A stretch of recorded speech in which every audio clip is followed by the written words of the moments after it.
في يوم صحيت وبصيت لنفسي واكتشفت إن أكبر سبب بضيع عمري مش الظروف، لأ، كان أنا.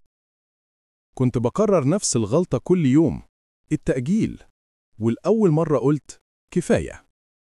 قبل ما أبدأ وأحكي لك اللحظة اللي غيرت حياتي، اضغط لايك واشترك في القناة علشان الرحلة اللي جاية هتفرق معاك جدا.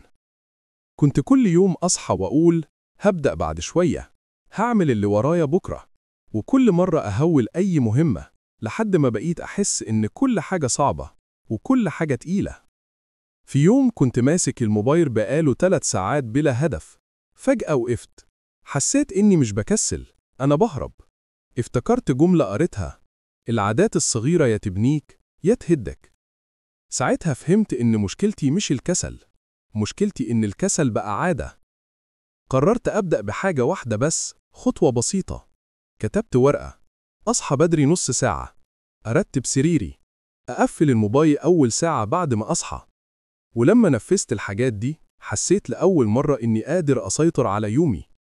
بعد 3 أيام أنجزت أكتر، بعد أسبوع طاقتي اختلفت، بعد شهر بقيت شخص مختلف.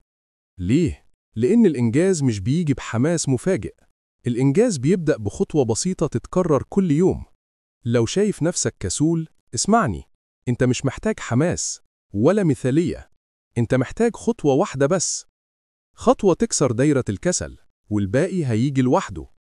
أنا اتغيرت لما أخدت أول خطوة، وأنت كمان هتتغير لما تبدأ بخطوة. اكتب لي في التعليقات الخطوة اللي هبدأ بيها هي، وخلينا نبدأ الرحلة مع بعض.